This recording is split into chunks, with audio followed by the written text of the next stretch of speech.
Isaka lokho ngifuna ngisho ukwalalela mangaka lo ngiyazi lokho Nkosi yami okwakuyinyanga kunemali yelunch kuphela manje Nkosi yami akithi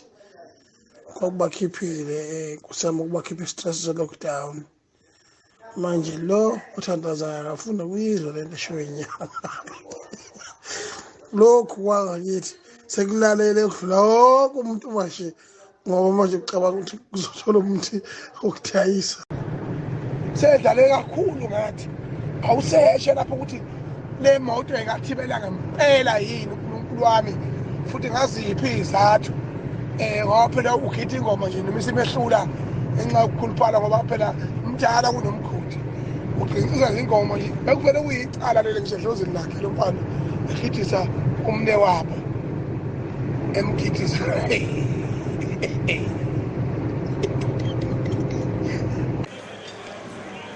Mkhaya hayi ngizohlolela amagwinya ami la kumkhaya ngizwe ukuthi ushaye khona noma udla imbumbane sengomphathela nebomvu ayeke uhuqa ikhalamine owasibona isangoma esigcoba ikhalamine asha ngiyazi leyo ngizomphathela ibomvu umkhaya balikhona ngasekhaya mahala ha umkhaya wami lo madoda ekhaya yaphuma kulo muntu awungibuzelele usewadayise wonke lamagwinya osuku njengoba esezodakalwa mina nje ucula kwemehlula yabona abafowethu akekho umuntu oyenenhliziyo enhle njengomgqumeni lo muntu wayehlula ukucula kusekhona ibhova walugona